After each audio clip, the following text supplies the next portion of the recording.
आगे कहा जा रहा, जब तक इस धरती पर सच्चे शास्त्र हैं। क्या कहा? जब तक इस धरती पर सच्चे शास्त्र हैं तब तक ही हमारी आंखें खुल सकेंगी। जब तक इस धरती पर अच्छे शास्त्र हैं तब तक ही हमारी आंखें खुल सकेंगी। बंधुओं, जिन वाणी के अलावा जानकारी के लिए हमारे पास दूसरा साधन है ही क्या? जिन वाणी के अलावा जानकारी के लिए हमारे पास दूसरा साधन है ही क्या? कोई दूसरा साधन नहीं, केवल एकमात्र जिनवाणी ऐसा साधन है जिसके माध्यम से हमारी आंखें खुल सकती हैं।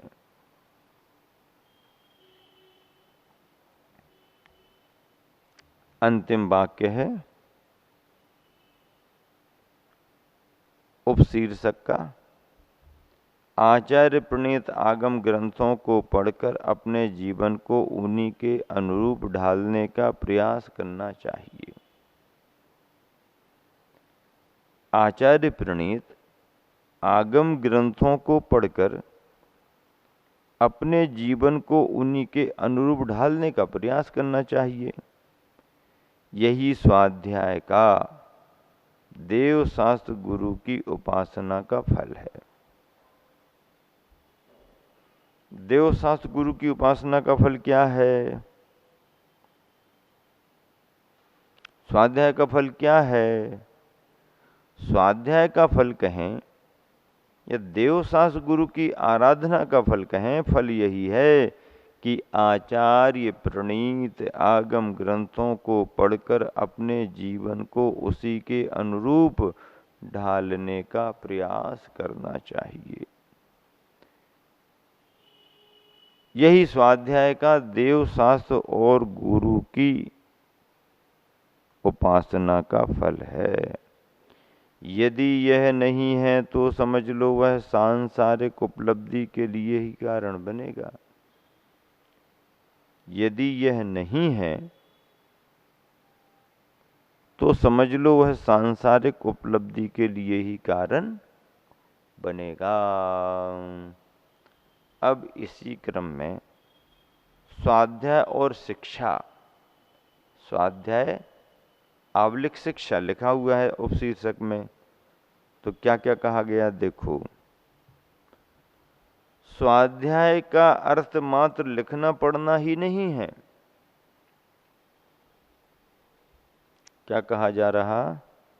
स्वाध्याय का अर्थ मात्र लिखना पढ़ना ही नहीं है, बल्कि आलस्य असावधानी के त्याग का नाम भी स्वाध्याय है। बल्कि आलस्य असावधानी के त्याग का नाम भी स्वाध्याय है।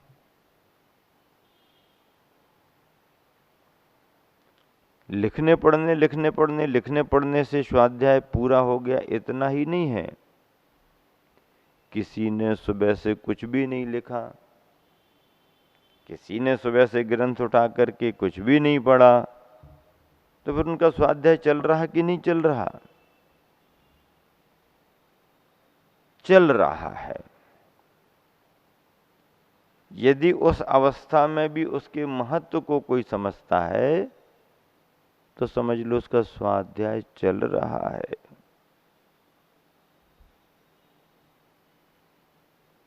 स्वाध्याय का अर्थ मात्र लिखना पढ़ना ही नहीं है, बल्कि आलस्य असावधानी के त्याग का नाम भी स्वाध्याय। इसे भी हम स्वाध्याय कहते हैं।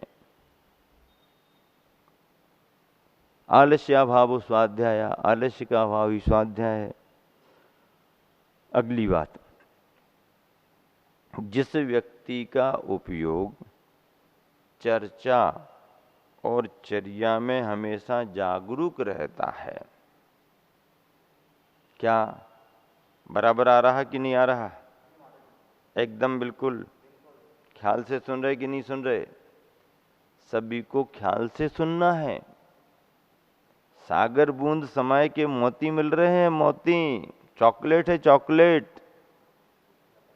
हाँ, छोटे छोटे कोटेशन हैं, छोटे छोटे कोटेशन, और इतने महत्वपूर्ण हैं कि इन कोटेशनों को आप अपनी डायरी में लिख सकते हैं, आप अपनी पाठशाला की दीवारों पर लिख सकते हैं, आप इनका छोटा सा संग्रह बना करके कुछ कुछ चुने हुए कोटेशन अपने पास रख सकते हैं।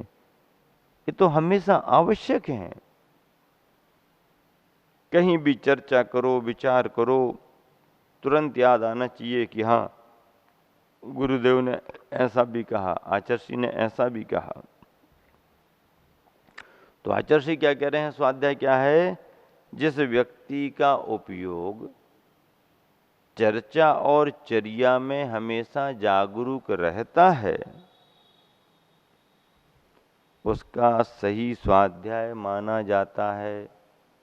उसका स्वाध्याय ही है वो, क्योंकि चर्चा और चर्या में जागरूकता का होना बहुत जरूरी है। जागरूकता होती है, बस फिर क्या है? अप्रमत्तता। अप्रमत्तता। बार बार पढ़ने से ज्ञान में रस आने लगता है। बार बार पढ़ने से आता है रस। अरे रस को भी बिना घुमाए मुंह में अंदर ले लोगे तो रस का रस नहीं आएगा क्या? रस को भी बिना मुंह में घुमाए, बिना जिह्वा का स्पर्श कराए यदि अंदर ले लिया तो रस से भी रस नहीं आएगा। और नीरस वस्तु को भी यदि तुमने चबा चबा करके, घुमा घुमा करके उस भोजन में जिह्वा का लाला रस मिला मिला करके लेना शुरू किया तो नीरस भोजन भी रसदार लगने लगता है। रसदार लगने लगता है। कितनी बड़ी बात! क्या कह रहे गुरुवर? बार बार पढ़ने से ज्ञान में रस आने लगता है। पढ़ना तो बार बार पढ़ता है, और यही नहीं होता। बस महाराज कितनी बार पढ़ें, क्यों बोरियत क्यों हो रही? वही वही चीज कब तक पढ़ें? महाराज कोई मंत्र दे दो। मंत्र दे दूं? तो देने की जरूरत क्या है? तुम्हारे पास तो पहले ही से है। नहीं नहीं महाराज जी, कोई अच्छा सा मंत्र दे दो। अच्छा सा मंत्र? हाँ, अच्छा सा मंत्र दे दो जिसके पढ़ने में मन लग जाए। अच्छा, ऐसा है क्या? हाँ, अच्छा वाला मंत्र दे दो जिसको पढ़ने में मन लग जाए। तो अभी तक बुरे मंत्र पढ़ रहे थे क्या? मंत्र तो सभी अच्छे थे। अब सभी अच्छे मंत्र पढ़ते पढ़ते भी तुम्हारा मन नहीं लगा, तब कौन सा अच्छा मंत्र दे दें? नहीं नहीं महाराज जी, सबसे बड़ा वाला मंत्र दे दो। जो मंत्र बहुत अच्छा है वो दे दो। तो ऐसा करो, नमोकार मंत्र के लिए पढ़ा करो। अब सुनते ही साथ चेहरे पर 363 झुर्रियां दिखाई देने लगी। क्यों भैया, क्या हो गया? वही नमोकार मंत्र कब से तो पढ़ते आ रहे। क्या कहते हैं? वही नमोकार मंत्र कब से तो पढ़ते आ रहे हैं, अब इसमें मन नहीं लगता। अब बताओ, मन नहीं लगता। कोई नया वाला दे दो। अब नया वाला कहां से दे दें? ये नमोकार तो बहुत पुराना हो गया, कब से पढ़ते आ रहे। कब से पढ़ते आ रहे? अरे भाई, आप दाल रोटी सब्जी कब से खाते आ रहे? दाल रोटी सब्जी कब से खाते आ रहे? वो तो महाराज जी पता नहीं कब से खाते आ रहे। तो जब इतने समय से खाते आ रहे तो दाल रोटी सब्जी आपकी छूट जाना चाहिए। ऐसे थोड़ी छूटती महाराज जी, वो तो रोज जरूरी होती है। अच्छा, रोज रोज खाने के बाद भी वही पुराने पुराने आइटम दाल रोटी सब्जी के फिर भी प्रतिदिन प्रतिदिन तुम्हारे लिए रसदार लगने लगते हैं, अच्छे लगने लगते हैं, तो वही धर्म की बातें, वही जिनवानी की बातें, शास्त्रों की बातें फिर क्यों ऐसा लगने लगता कि अब कब तक इनको पढ़ें, कब तक सुने? नहीं, जब तक उनका रस पूरा ना निकल आए, जब तक उनका रस तुम्हारे लिए पूरा ना मिल जाए, तब तक उनको अपने में ग्रहण करते रहो, बस लेते रहो, चबाते रहो, घुमाते रहो, कुछ भी करो। उद्देश्य रसपान करने का है। कितनी अच्छी वस्तु क्यों ना हो, स्वादिष्ट भी हो, पौष्टिक भी हो, यदि आपने रख कर के यूं ही निगल लिया तो उसके रस का आनंद आपको नहीं आएगा। उसके रस का आनंद तो तब आता है जब उसे आप चबाते हो, जब उसे आप धीरे धीरे रुक कर के लेते हो। हमारे गुरुवर आचार्य श्री बार बार कक्षाओं में कहते हैं, क्या कहते हैं? कि भोजन को पीना चाहिए और पानी को चबाना चाहिए। क्या? भोजन को पीना चाहिए और पानी को चबाना चाहिए। पानी व्यक्ति बहुत जल्दी पीता है, जल्दी जल्दी पीता है, नहीं, रुक रुक करके पानी को पीना चाहिए। रुक रुक करके का मतलब है पानी को चबा चबा करके पीना चाहिए।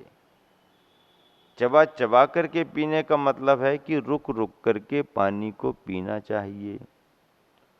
और भोजन को कैसे करना चाहिए? भोजन को बार बार बार बार चबा करके पतला करके पी लेना चाहिए। इतना कौन करेगा महाराज, इतना टाइम कहाँ है? हाँ, टाइम नहीं है, इसलिए तो आप जल्दबाजी करते हो, और जल्दबाजी करते हो फिर परेशानी आती है तो फिर ऊपर से दवाइयाँ लेते हो, इसको ठीक करो, उसको ठीक करो कहते हो। तो पुराने अनुभवी ये कहते हैं कि भोजन को पियो और पानी को चबाओ। पानी को चबाने का मतलब है आराम से पियो, रुक रुक करके पियो। और भोजन को पियो का मतलब है कि भोजन को इतना चबाओ, इतना चबाओ, ऐसा चबाओ कि वह जरा अपने हिसाब से हो जाए, फिर उसको आसानी से ले लो। इसे कहते हैं भोजन को पीना और पानी को चबाना।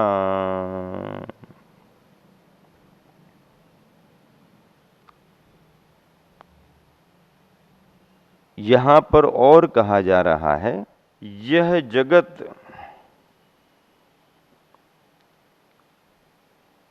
जगत ही खुला समय सार है। यह जगत ही खुला समय सार है। यदि इसे सही सही समझोगे तो जागृति जरूर आएगी। ग्रंथ ना भी पढ़ पाओ तो चलता है, दुनिया को पहचान लो तो ग्रंथ पढ़ने का सार निकल आता है। यह जगत ही यानी संसार ही खुला समय सार है। यदि इसे सही सही समझोगे तो जागृति जरूर आएगी। सही सही समझने पर जागृति आती है। पिछले बोध वाक्य में क्या कहा था गुरुवर ने कि बार बार पढ़ने से ज्ञान में रस आने लगता है, यानी ज्ञान अनुभव में आ जाता है। ज्ञान अनुभव में आ जाता है और अनुभव ही सबसे बड़ा मंत्र है। अनुभव ही सबसे बड़ा मंत्र है। अगला बोध वाक्य है, शरीर भी एक खुली किताब का काम कर सकता है यदि चिंतन की कला है तो। यदि चिंतन की कला है तो यह शरीर भी एक खुली किताब का काम कर सकता है। कितनी बड़ी बात है। यह शरीर भी एक खुली किताब का काम कर सकता है यदि चिंतन की कला हो तो। चिंतन की कला है तो तुम्हारे लिए सभी कुछ चिंतन का विषय बन सकता है। सारा संसार चिंतन का विषय बन सकता है, हर वस्तु चिंतन का विषय बन सकती है। और यदि वैसी कला नहीं है तो फिर तुम्हारे चिंतन की कला तुम्हारे पास नहीं। अगला बोध वाक्य है, विचारों का मूल्य होता है मात्र शब्दों का नहीं। मूल्यवान विचार होते हैं, केवल शब्द नहीं है। केवल शब्दों को मूल्यवान मत समझो, मूल्यवान तो विचार हैं। हाँ, उन विचारों की अभिव्यक्ति शब्दों के माध्यम से होती है। उन विचारों की अभिव्यक्ति शब्दों के माध्यम से होती है। विचारों का मूल्य होता है मात्र शब्दों का नहीं। जिनवर का यह सूत्र है, सुपथ प्रकाशक दीप। जिनवर का यह सूत्र है, सुपथ प्रकाशक दीप। धारण कर में दिखे, सुख कर मोक्ष समीप। धारण कर से कर में दिखे, सुख कर मोक्ष समीप। ऐसा यह सुपर प्रकाशक दीप जो है, सुपथ प्रकाशक दीप है, जिनवर का सूत्र माना गया।